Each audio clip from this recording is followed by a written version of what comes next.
प्रतिनिधी अनिश शेख भिकन। बुलढाणा येथील जिल्हा सामान्य रुग्णालयाचा कारभार सध्या रामभरोसे सुरू असून येथील डॉक्टर, कर्मचारी आणि सुरक्षा रक्षकांच्या मनमानी कारभारामुळे रुग्णांसह सामान्य नागरिक त्रस्त झाले आहेत। रुग्णालयात मोठ्या प्रमाणावर भ्रष्टाचार आणि लूट सुरू असल्याचा गंभीर आरोप होत असून येथील रक्षकच आता भक्षक बनल्याचे चित्र पाहायला मिळत आहे। अपंग व्यक्तींची फसवणूक आणि कमिशनचा खेळ। रुग्णालयातील अपंग प्रमाणपत्र विभागात ओपीडी मोठा आर्थिक गैरव्यवहार सुरू असल्याचे समोर आले आहे। मिळालेल्या माहितीनुसार जे लोक खरोखरच दिव्यांग आहेत त्यांना केवळ 40 ते 50% अपंगत्वाचे प्रमाणपत्र दिले जाते, मात्र जे लोक पैसे देण्यास तयार आहेत त्यांना नियमबाह्य रीतीने 100% अपंगत्वाचे प्रमाणपत्र दिले जात आहे।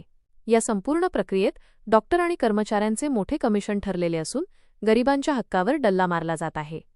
सुरक्षा रक्षकांची दादागिरी आणि पत्रकारांना आव्हान। रुग्णालयातील सुरक्षा रक्षक रुग्णांना आणि त्यांच्या नातेवाईकांना जनावरांसारखी वागणूक देत आहेत। विशेषतः दिव्यांग व्यक्तींना बाहेर हाकलून दिले जात असल्याच्या तक्रारी आहेत।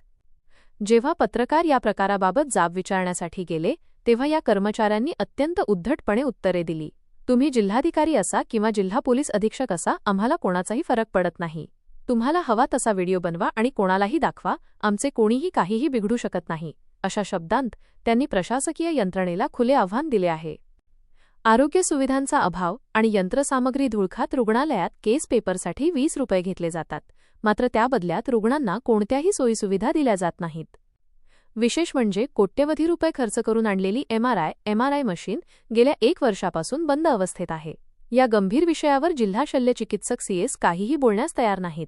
केवळ पैशांसाठी बसलेले डॉक्टर आणि मुजोर कर्मचारी, यामुळे सामान्य जनतेचे आरोग्य धोक्यात आले आहे।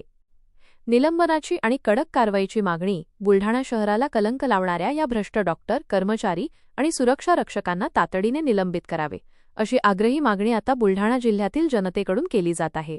महाराष्ट्र शासनाच्या आरोग्य मंत्र्यांनी या प्रकरणाची दखल घेऊन दोषींवर कठोर कारवाई करावी आणि रुग्णालयातील ही गुंडशाही मोडीत काढावी, असा सूर नागरिकांमधून उमटत आहे।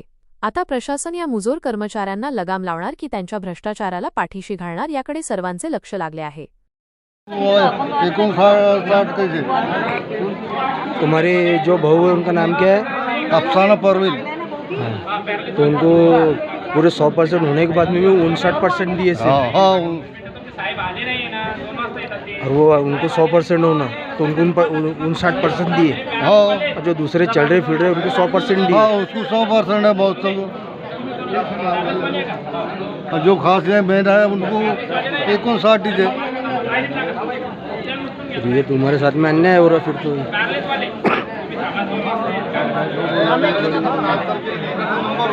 तुम्हारे भाई जो चल रहा फिर रहा उसको 100% है और अपंग 59 दीजिए। तो तुम्हारे को 59% दिए सिर्फ, ये है ना 59 दीजिए। तो अभी 100% दिए क्या तुम्हारे?